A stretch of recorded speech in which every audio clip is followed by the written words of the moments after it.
But discrimination isn't always that obvious. It's sometimes more subtle, but in many ways more insidious. And institutionalized discrimination that's hidden behind a smiling face. Housing agents who say, well, there are no vacancies right now. That you just didn't qualify for the mortgage because your financial credit history wasn't good enough. Last year, the Federal Reserve Board found African Americans are denied credit for homes at twice the rate white Americans are.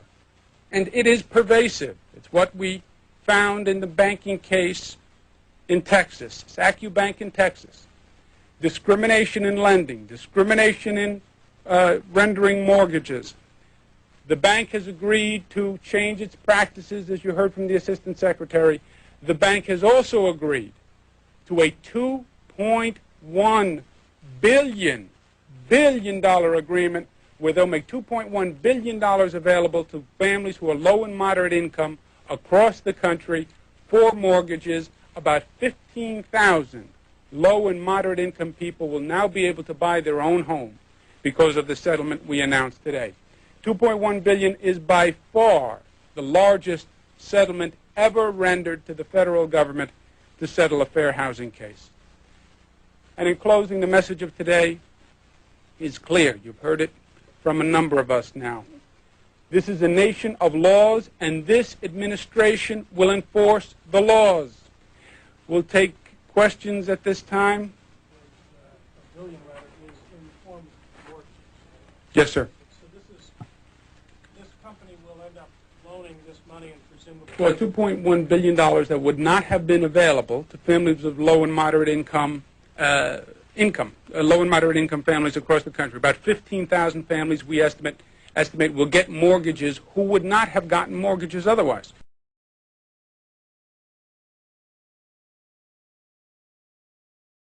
But aggressively to take a greater risk on these mortgages, yes. To give families mortgages who they would not have given otherwise? Yes.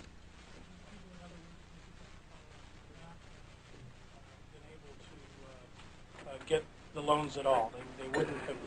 They would not have qualified, but for this affirmative action on the part of the bank. Yes.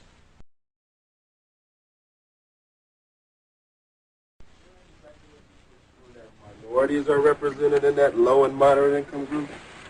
It is it's by income, and is it also by minorities? Yes. With the $2.1 billion lending that amount in mortgages, which will be a higher risk, and I'm sure there'll be a higher default rate on those mortgages than on the rest of the portfolio.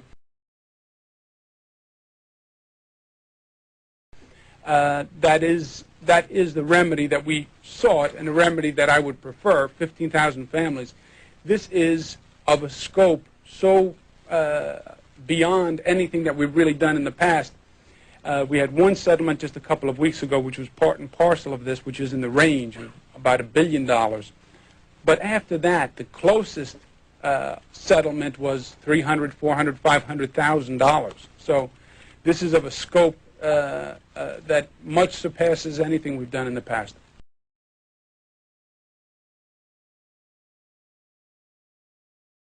There was the Community Reinvestment Act, or CRA, passed in 1977 during Jimmy Carter's first year in office. The law increased oversight of financial institutions to ensure that they were giving credit to low-income families. We're going to make sure those banks do it and they don't discriminate. But the law went overboard. Institutions made loans they probably didn't want to make because they couldn't seem racist. It empowered these community groups who would then bully the banks. ACORN bullied the banks.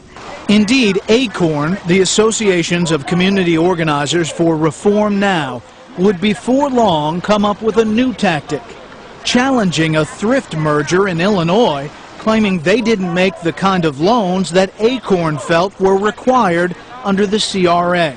A young community organizer named Barack Obama worked closely with the ACORN activists behind the new strategy. I've been a community organizer and helped design programs at the ground level. And that strategy worked. ACORN prevailed in court, and soon credit standards were being lowered across the country. While at first Fannie actually resisted buying up some of those shaky mortgages, at the tail end of the Clinton administration, Fannie Mae was told to substantially increase the percentage of those mortgages in its portfolio. Acorn's attorney was, well, you guessed it, Barack Obama. You know, I have a background as an attorney. I've represented affordable housing organizations that build affordable housing, something that's a major issue in the district. Back in the 1990s, they used strong-arm tactics to force banks to give high-risk loans to low-income borrowers with bad credit. Acorn uses militant tactics. They call it direct action. Sometimes Acorn will actually send people to a bank official's home. They'll scare him, they'll scare his kids. Again, all in an effort to get the banks to make these bad loans. You've gone back to Chicago and civic rights, civil rights. Right. You know, I'm currently a practicing civil rights lawyer, which means that I get involved in a whole range of different issues that touch on issues of race.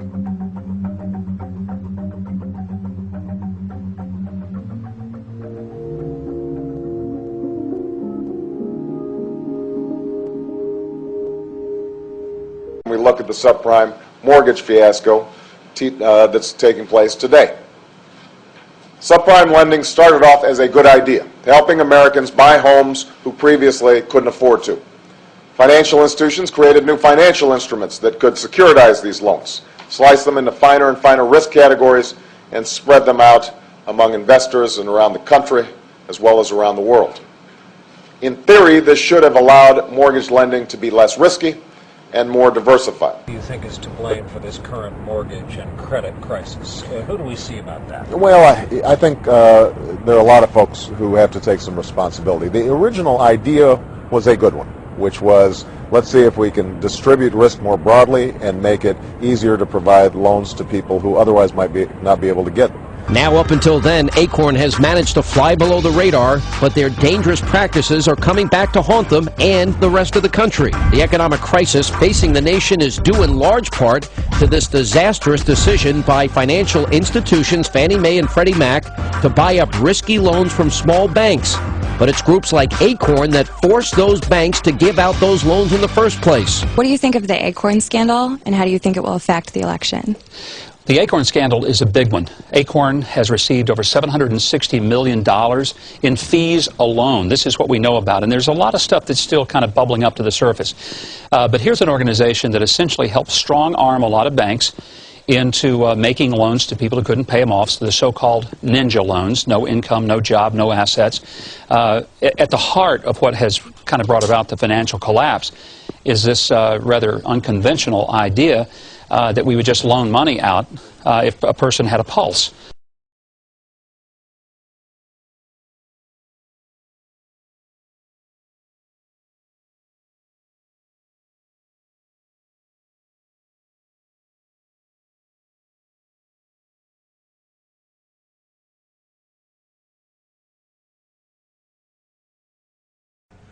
Years they had a chance the other side here to get this economy right. 8 years. And they're the ones that drove it into the ground and dares criticize when someone is turning it around so that we go in the right direction. 8 years. This didn't happen overnight when we start losing jobs. When President Bush left office, we were losing 750,000 jobs a month. What did they do? Nothing. Then you have President Obama come on board. Started turning things around. And what do they do? Criticize. Criticize progress of creating jobs again. Criticize trying to create an opportunity for Americans to have good health care again. Criticize the fact that we are able to improve bridges and roads. Criticize the fact that we're going to be able to put more people to approve the money to help the unemployed. 8 years of driving the economy into the ground. 1 year. Obama had 1 year, President Obama, to make sure that we begin to restore America to the prosperity that we had 8 years prior to the Bush administration. Let's continue to move in the right direction.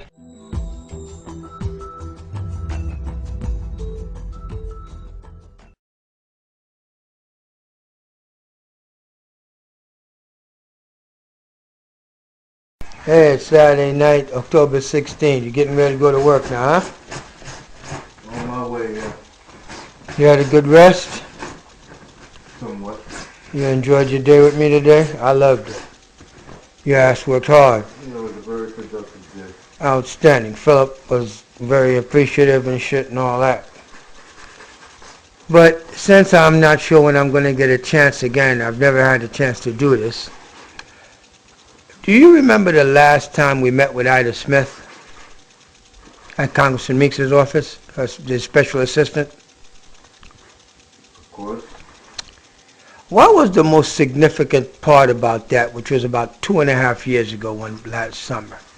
Because right now we're in October. Well, pretty much the bottom line was that she went over the paperwork. The preponderance of the evidence dictated that there was a form of redlining that was being conducted by NYCHA. That's New York City Housing Authority. New York City Housing Authority, yes. Conducting a form of redlining. Pretty much. And she said those exact words. NYCHA is conducting a form of redlining, right? Yes or no? That is correct, yes. And now my problem is they refuse to put it on paper. They refuse to take it out to Jamaica field office. It's being contained, and it's hurt me.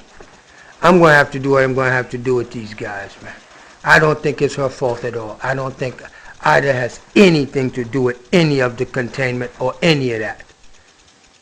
Of course not. But that office is crooked. They're withholding evidence. They're withholding evidence. Yeah. All right, brother, so I guess you're going to go hit everything, huh? Pretty much. All right, man. I think, yeah, man. Hey, everybody, supplemental log. This is Dr. Dreiss. These are my neighbors. This gentleman right here, his mother lives in Shelton House. He don't live there. He's all right. This is one of these guys. How you doing, brother? That I sent. Didn't I send you to all them politicians' offices to try to help you? Did they help you? No, they didn't help me at all. They didn't do a damn thing for you. They still haven't done nothing. And you're a disabled individual. They want to stick you in a shelter. They don't have any services for a disabled person like you that's a homeless person. Do they? Yes or no? No. Not at all. And I took you to Congressman Meeks' office. I took you to Shirley Huntley's office. They sure did, and they did nothing. Still today, I'm in the same position in the shelter with no help whatsoever to try to get up out. I've been there a year already. And if you were to come and try to spend any time with your mother, they would prosecute your mother and kick her out and put her out. Yep, absolutely right. As nice as she is, because you know that's my friend. Yeah. She's beautiful. And anything I can do to help her, you know, me and your mom is tight, because she was the one one of the ones that stuck up for me when nobody else would. All right? She feels the same about you. I thank you, brother. And this is another nice lady in the neighborhood that lives at Shelton House. Okay? This is what I'm talking about. Look, man, what you're doing is a crime, because the only thing you're interested in is this. You see that right there? That's what I'm talking about. That's what they do. They selling something. Come here, George. Come here, George. Yeah, all right then. Don't think I ain't put you on camera. All right, folks. This is okay, mommy. Bye-bye. This is Dr. Dreiss, supplemental log. I just want your brother, as much as your brother, you know your brother, every time he seen me while I was homeless, that boy, he just go ahead and put $20 in my hand and just keep on walking. Trying to help you always, whatever he can do. He's always trying to help us. But unfortunately, his hands is tied. Yo. We're homeless and we're trying to get somewhere. We're homeless and we're trying to get somewhere. You hear that? We're talking to you, Congressman Meeks, New York State Senator Shirley Huntley, New York State Senator Malcolm Smith, Assemblywoman Vivian Cook, Councilman Leroy Common. What's up? And Mr. Bruce Wills or Willis, whatever your name is, that just took Mr. White's seat. What you doing about this homeless situation for guys like us? Nothing. I'm a veteran. He's a man that's in a wheelchair. All right? Come on now. Look at this. We need services. Services to help us to get from the bottom of the pit to at least having a place of our own. Even if it's a little room. Even if it's just a room, you can call We can live with a room. Yes, and for you need American Disability Act access. And there goes my other fan. Excuse me, brother. This is my #1 fan right here. And he works at Human Resources. What's going on? What's up, man? Well, we're talking about the stories of my life and how you one of them guys, like so many other people. That's why I'm putting all y'all on camera. That had the guts to give me money, help me out. All right, partner, say hi to your mom for me. All right, gave me money, helped me out, helped feed me, gave me support, emotional support. That's him right there. Oh yeah, when I'm with this big guy, I ain't scared of nothing or nobody. What? You all right? 15 years at least I've known you? That's about right. That's about right. All right, partner. All right, man, so I'm just going to go ahead and go do my thing because I'm just hanging out, making videos and stuff like that. Oh, I got a new patented move. To all you politicians out there, this is for me and my #1 fan, especially from Human Resource Administration. Bang! That's what I'm talking about. Here's a double dose of bang! That's what I'm talking about. I just had to perform for you, brother. Nah, I hear you. Thank you, my friend. All right, partner. Check you later. All right. All right. That's one of the African-American brothers. That's a true brother. He got a government job, but he ain't scared of nothing. He ain't scared of nothing. I wanna see you in the YouTube. All right. How is your name? Yeah, put www.youtube.com. All right. We're signing off right now. We'll see you later. Preserving battery power. Bye-bye. Burn. Bang. Bang. This is Dr. Phil Joyce. Today is Saturday, January 15th, 2011. This is unrehearsed. This lady here is a friend of mine. She's a person that on numerous occasions I referred you to Congressman Meeks' office, haven't I? Yes, you have. Okay. Now, I'm about to give you this envelope, and I want you to take it out, take that big sheet of paper out, and if the Congressman's office had this information and contained it for 2.5 years, is he wrong? Yes. Not yet, that one. That one, show it to me. You see this? That's a hangsman's noose. They put that up for black people as a point of racism. He contained it, obstructed justice that was on federal land on his jurisdiction. What do you think of that? On Martin Luther King weekend. His birthday celebration this weekend, and I had to bring this out. Well, if this is still going on, it's still going on because 6 months ago somebody handed a hangman's noose to a black female in the same St. Albans VA hospital. If this is still going on, it's really what do you think of your congressman now? Not a good thing. Well, actually, Congressman Meeks' office seems to be just a place where they take your information, but they never help you. That's what they did to me. They contained my stuff, put it in the boxes, and blow smoke up your butt. Keep the bull jiving you so you go away. All right. I'll call you back.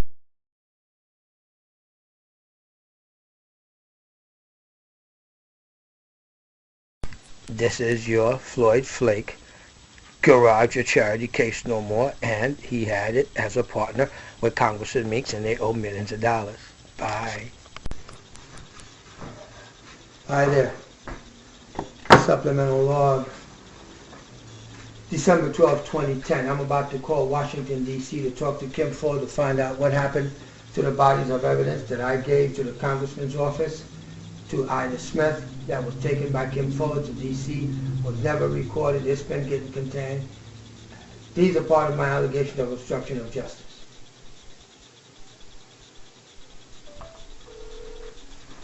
Let's listen.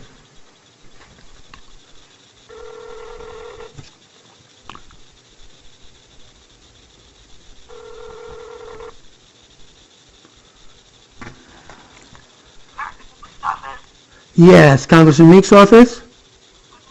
Yes, may I speak to Kim Fuller, please? She actually stepped out. Okay. Do you mind calling her back in about 20 minutes? Yeah, what's your name? Ashley. Ashley? Hi, Ashley. My name is Philip Dreiss.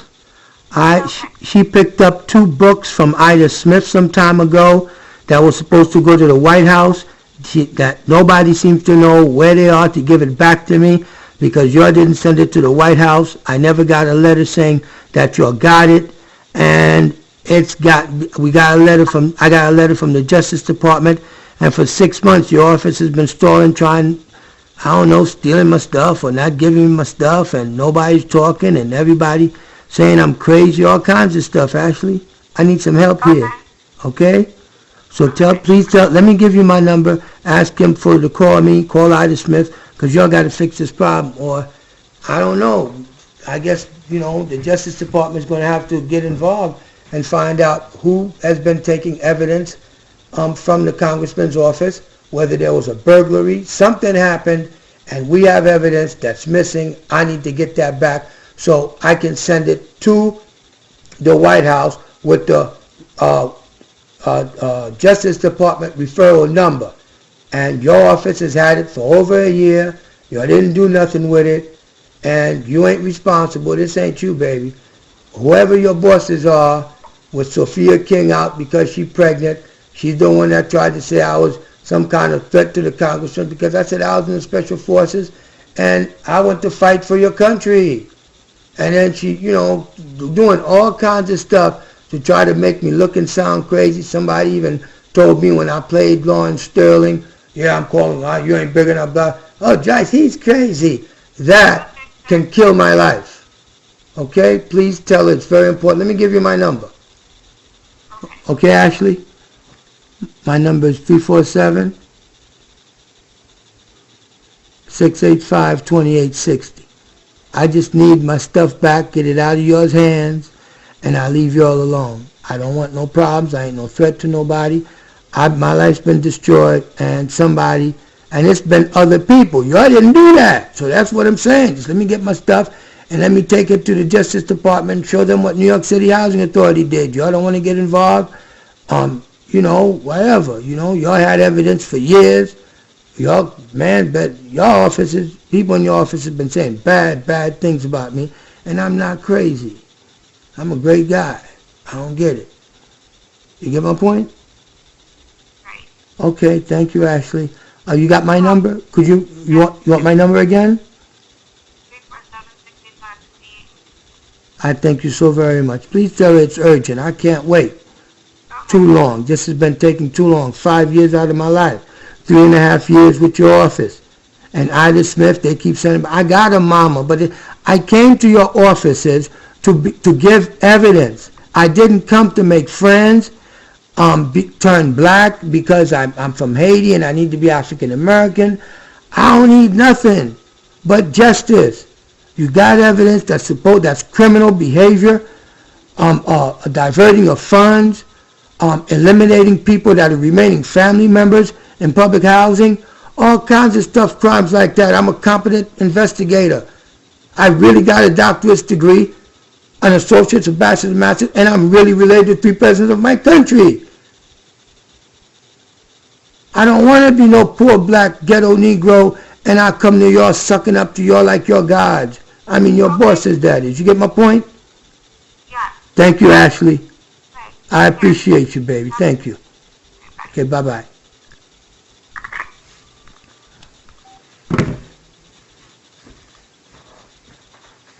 What?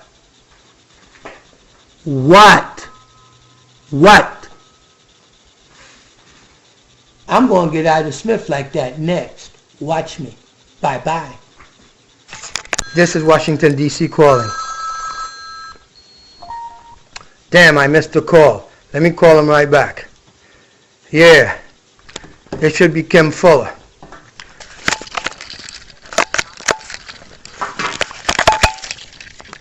Hello?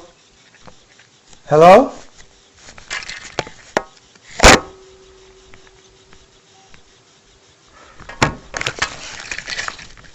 I gotta call him back and get this on camera.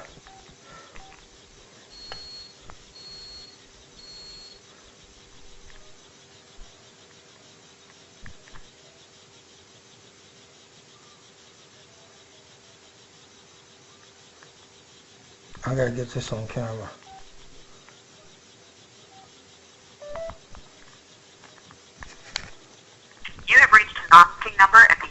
of Representatives. G3B. You see this? This is a number that just called me. Okay, watch this. Now, I'm going to call Washington, D.C. I'm going to call the Congressman's office, find out what's going on here.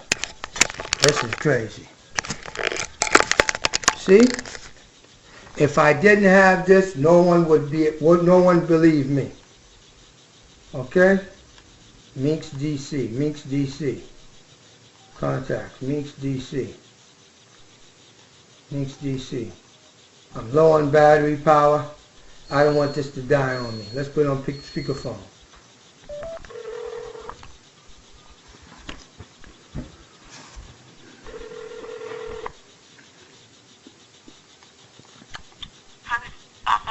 Yeah, is this Ashley? Hi, Ashley. Somebody just called me from D.C. and I called back the number and it said it was a non-working number. Okay, hold on a second. For Kim Fuller?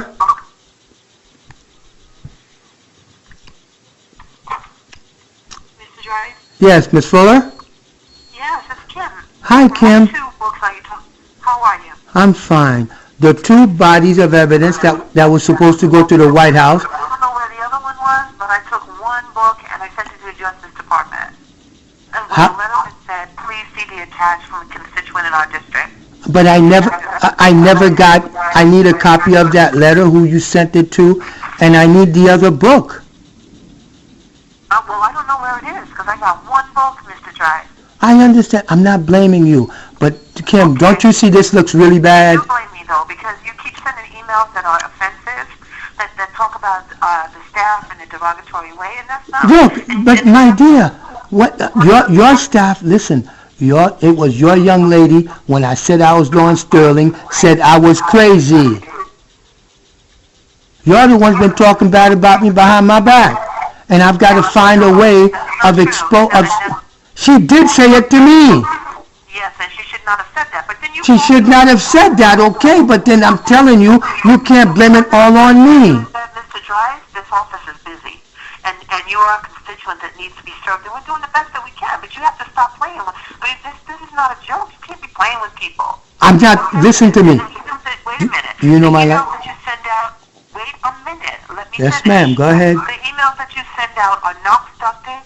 They are offensive, and we're going to still... My chief of staff has instructed everyone to start sending them to the FBI, which I know that you are not harmful, but it is annoying. And I need to tell you, you need to stop doing that. Okay. If you need help, I promise. be very clear in what you need and ask for it and be done with the thing. Okay. How come... Yes, ma'am. I apologize. Let me say this. Why didn't I get a letter about what you're sent to the Justice Department or the FBI? Because nothing. All I sent the letter. I don't remember what date it was, or I would recreate the letter for you, Mr. Drive. Okay. I sent the letter, and didn't you tell my coworker that you got a correspondence from the Justice Department this morning? Yes, but it because it was a referral for what I sent to the White House. Nobody contacted me that your office ever did anything. Well, did what? We sent the information that you sent to the Justice Department, sir. Well, those books were addressed to the White House, and I wanted them to go to the White House and specifically to the Urban Affairs. Then you should have instructed us to send it to the White House, which you did not do. I did. It's on the cover. It's on the cover, Kim. It said to the White House.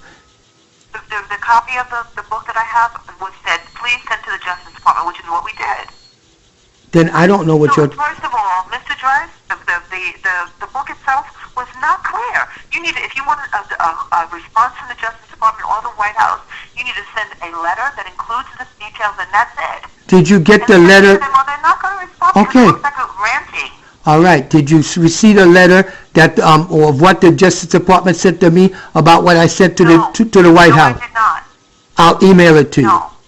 Ida Smith has it. How's that? You can get it from her.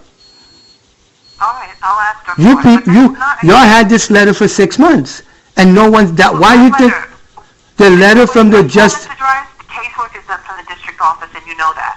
I'm going to call Ida and find out what it is that we need to do so we can be done with this thing already. Thank you very much. I asked you again. That's it. You don't have to worry. No more emails. Not to you. Not to none of you politicians. Okay? I thank you, Kim. Bye-bye. We got. Now, let's go for Ida Smith next.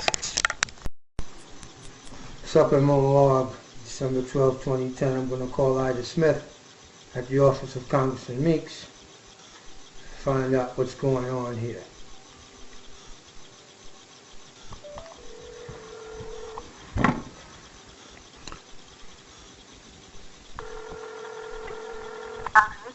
Good morning. Good morning, Miss Hart. May I speak to Ida, please? Please hold on. Thank you. I'm the guy that put my name and my reputation on the line. My boss was in trouble. We're all in union, but he was crooked.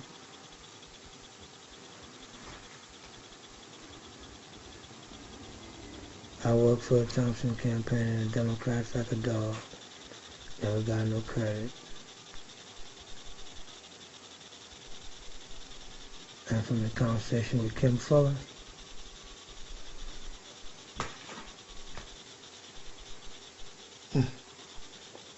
oh, 4 minutes, that I'm on hold.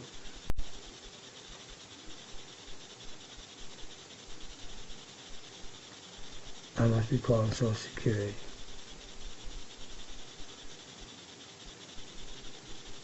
And this is the kind of treatment I normally get that I be bragging about it so great. It's bullshit.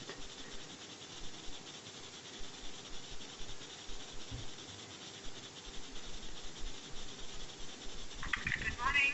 Hello, Ida. How you doing? I'm not sure. How are you? I'm doing all right. That's that Something's wrong with your voice. What's wrong? that walking pneumonia I had. Oh my God, it came back? No, it never went away. I'm still being taken care of by Aza. Okay. Now, Ida, I got a big problem. Ida? I'm listening. Why can't you all put on a piece of paper, Natchez conducting a formal redlining?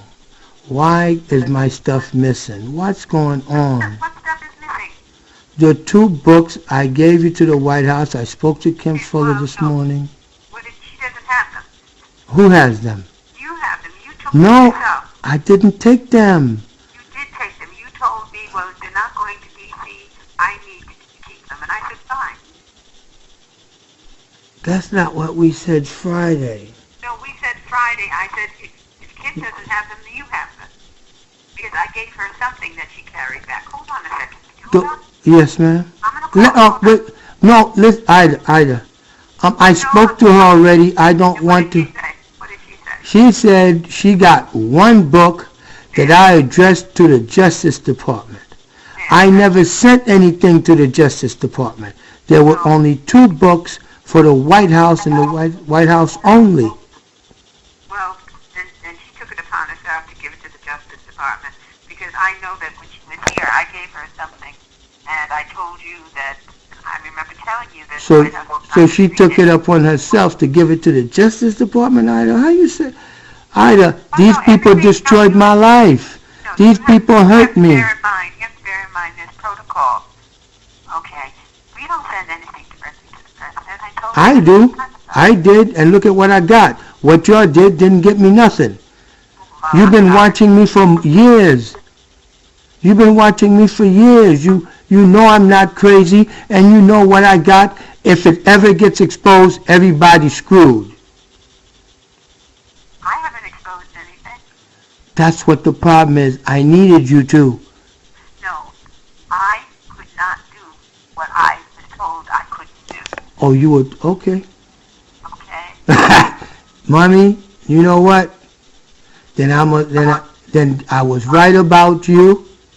And I was. I told you from the jump what was going to happen. I told you that they were not going to read it. And that's why you took the other one. If I got them, I got them.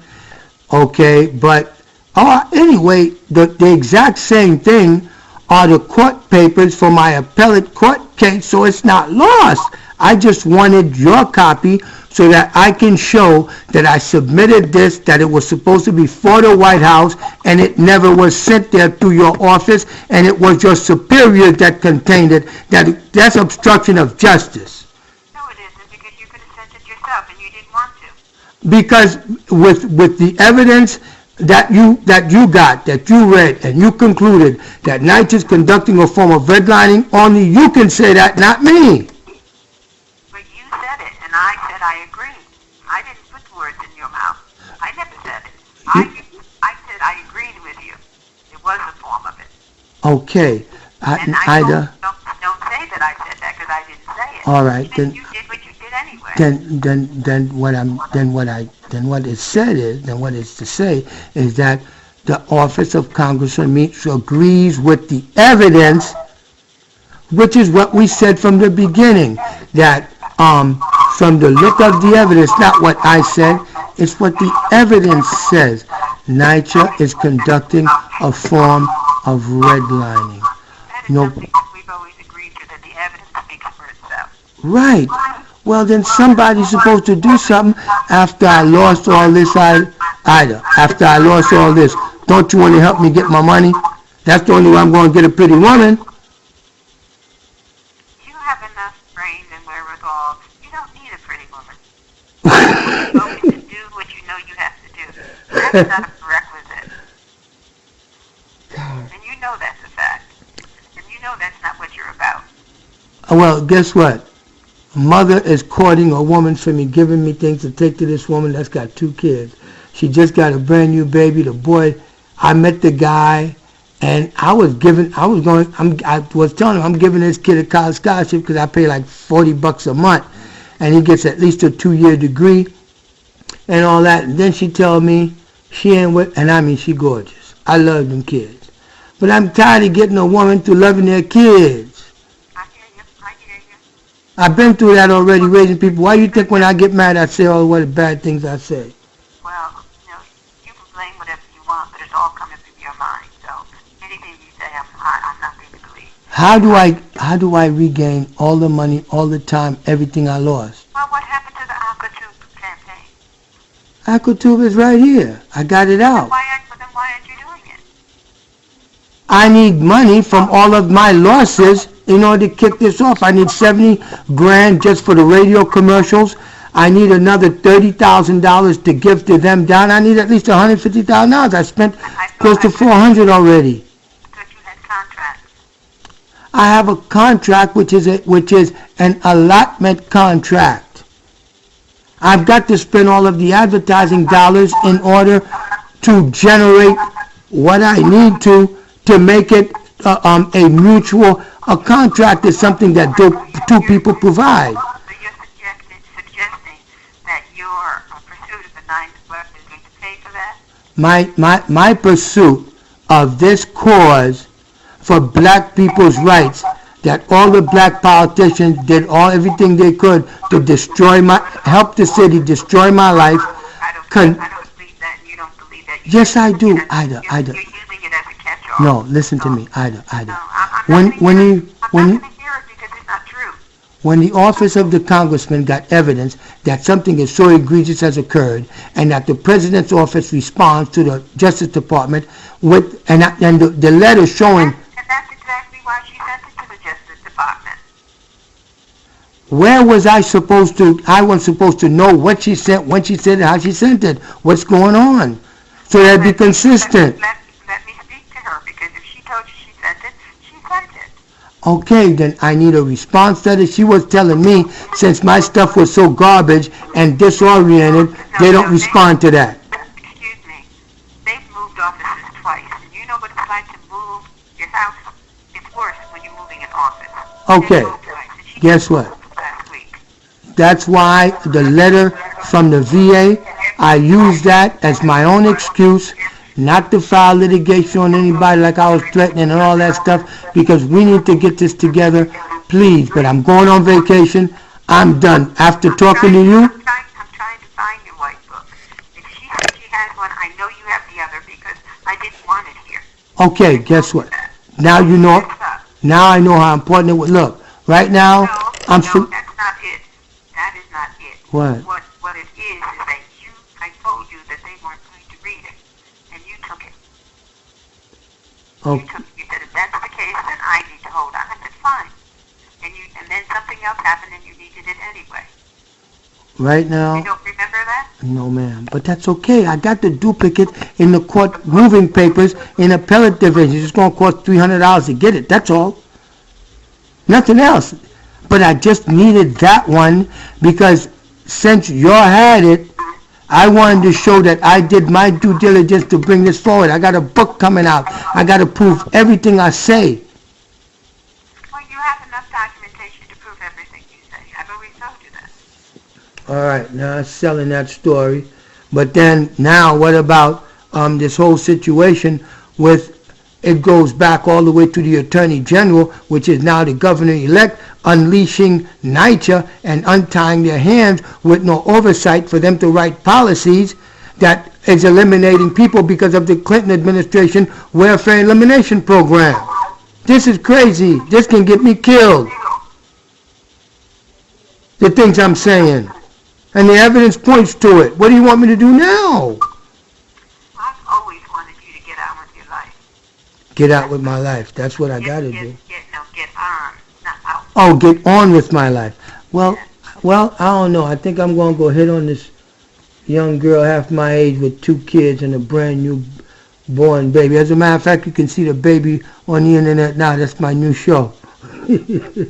And Kim told me to stop. You have so much in your life that you can be happy about every day.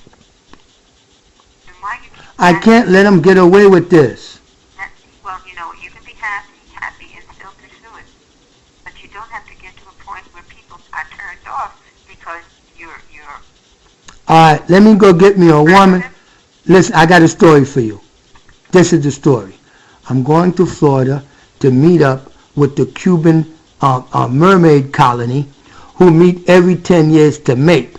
But what they do first is there's 7 sisters from the 7 seas that end up meeting up on Cuba Island to rest, go to Haiti to eat, and then beach themselves and turn into regular women on Miami Beach. And the guy that's lucky enough to be staying there as a homeless guy on the beach gets to mate with the 7 sisters. But the irony is,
it's 8 o'clock at night. I'm at Highland Care Nursing Home. I came to say goodbye to Mrs. Green because by the time they figure out I undid all this videotaping, people being neglected, warehoused in here, I'll never be let back in here. But if you die before I do, tell God not to forgive Congressman Meeks, not to forgive New York State Senator Huntley, not to forgive New York State Senator Malcolm Smith. Vivian Cook has cancer. She's going to die real soon, about 3, 4, 5 years, whatever it is. She should live very long so she can suffer a long time. New York City Councilman Leroy Comrie rants her for an abomination. This is Sunday night, 8 o'clock at night, and these are the people. Look at this. Look at that. Look at that. And see right there, that's Mrs. Green. hooked up to a machine, being fed these liquid supplements. And this is the warehousing of these old people for $140,000 a year. I can't. Mrs. Green, the reason why my life got destroyed was because I saved your life and protected you about the $20,848,000 class by Hosea Mitchell, who lives in apartment 10K at Shelton House, New York City Housing Authority.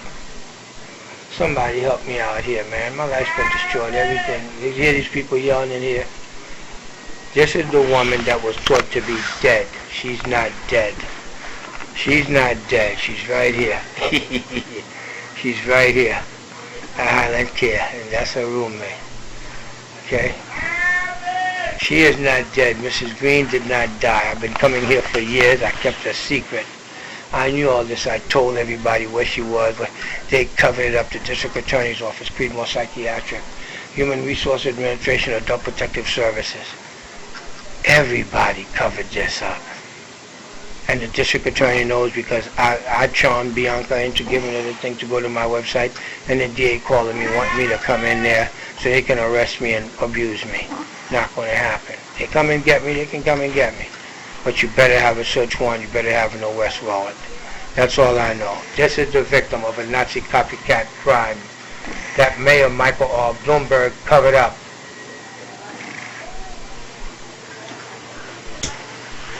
What can I tell you? This is what they look like when they're in a nursing home, dying. And they're just an economy being warehoused because they put them out of their house in public housing so they can harvest the apartments, and they dump them in a nursing home. And when they go to the hospital visiting nurse service, social workers get money when they refer them to certain nursing homes. Go ahead. He can vomit and choke on his own puke. He vomits, he chokes, and dies on his own puke. That's what I'm talking about. He vomits and chokes on his own puke. When's that going to happen? Go ahead.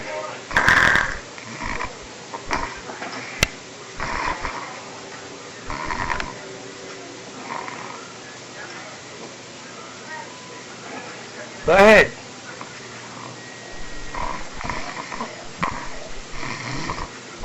That's what I exposed in order to get people to do their damn job.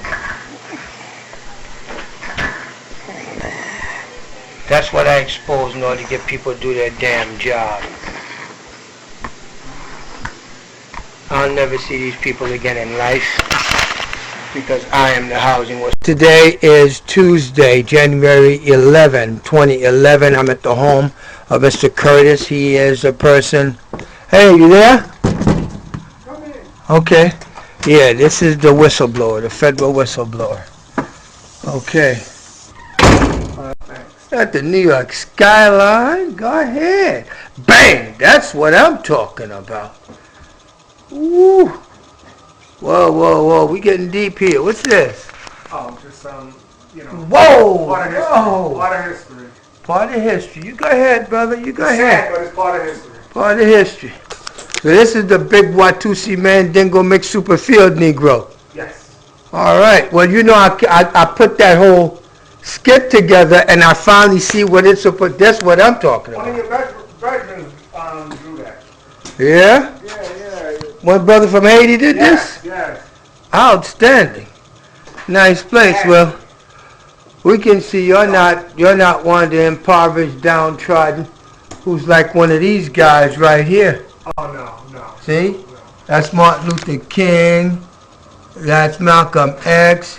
Elijah Muhammad, Frederick Douglass, all right here. And then this brother right here is what? Bang! Got the chains on his brain when these guys do not.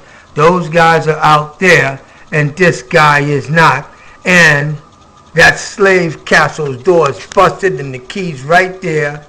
And he still ain't walking away from that. Scared to leave. Damn! Scared to leave. And that's my guy right here. That's my guy right here, Malcolm X. That's him right here.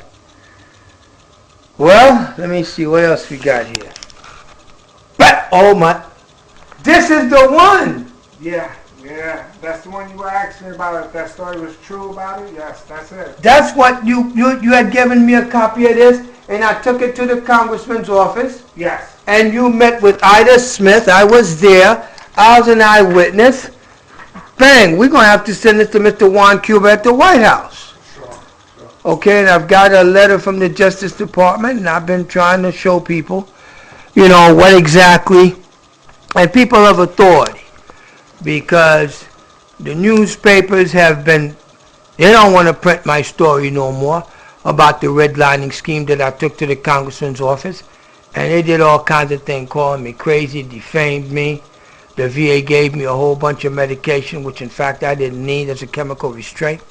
So I got to do what I got to do, but I did speak to Mr. Juan Cuba, and it's time for me to now, and the last time I spoke to him was about getting those books to him. Okay. And now those books have disappeared at the congressman's office. Wow. So we actually send him this. But what I wanted to do right now was, if you could please take me back to what happened, for you have taken these pictures, hold this for me, of this hangsman's noose. That was when, this was in the... This was found, it was in the locker room at the VA. At the, okay, the Veterans Administration what? St. Albans, New York. St. Albans, New York, Veterans Administration motor pool locker room? Yes, correct. Okay, and how long was this hanging there? I don't know. I walked in January 25th, 2008, and I saw it. But Now, January 25th, 2008, and that's when you first saw that? Correct. And it stayed there for how long? No, they took it down immediately after that, after the police were notified. Oh, so you called the police after that. There was a police report? Yes, correct. The police never called the press on this? No. When you took it to the congressman's office, did they call the press? What happened when you went to Ida M. Smith after I turned you over to her? She spoke to me a few times about it, but nothing amounted out of it. I didn't get any feedback. I didn't get any change. And they told me that the federal government says it's legal to hang them. They said it's not. Ida Smith told you, said that the federal government said it's legal to put a hangman's noose? They said that they're not illegal, but a noose is not against the law by the federal government. But a swastika is considered a felony hate crime, where a noose is not considered a hate crime. And Ida M. Smith told you this? Yeah, in the discussion, she was like, there was nothing she could do about it. Okay. And are you aware that she ever contacted anybody at the Veterans Administration? I believe she spoke to the union. Outside of that, I don't think it went much. And then what happened to you? Nothing. They offered to transfer me to Brooklyn, Manhattan, or Staten Island. In other words, get you out of the St. Albans VA. Yes. Did they talk to you about who put that there? Did anybody ever ask you who put that hangsman's noose in the locker room at the Brooklyn VA? I mean at the St. Albans VA on January 25th, 2008? No. No. Do you know who did it? I don't know who did it, but I know whose coat rack it was hung on. I found it was hanging on one of my coworkers. What was the name of the person's coat rack it was hanging on? Yes. Frank Castellano. Frank Castellano. Correct. What happened to Mr. Frank Castellano after you reported this? Actually, he got a promotion from work leader to supervisor, and they wanted me to work under him after that. And when I told them that they were adding insult to injury, they told me when I told them I didn't want to work under his supervision after the incident, yes, they told me that they can transfer me to Brooklyn, Staten Island, or Manhattan, which I refused to go because I like St. Albans. I've been there 20 years, and I feel that I should not be transferred. Now, were there other instances with Mr. Castellano or other Caucasian gentlemen at the Brooklyn VA Hospital motor pool that would lead you to think that there is an embedded racist environment in that motor pool? Yes, I would think so. Elaborate, please. Well, a brief incident to me was happened roughly about 15 years ago. I came in there as a motor pool operator, as a motor vehicle operator, and shortly after that, 2 Caucasians came in there, and they were made grade 8s, and I was a grade 7. And when I brought it to their attention, saying, "How come I'm a 7 and they're 8s?" They told me when I get an ACDL license, they'll make me a grade 8. Immediately, within 2 to 3 seconds, I reached in my pocket, handed them a Class A CDL license. And they kept promising me to give me the grade, and they never did.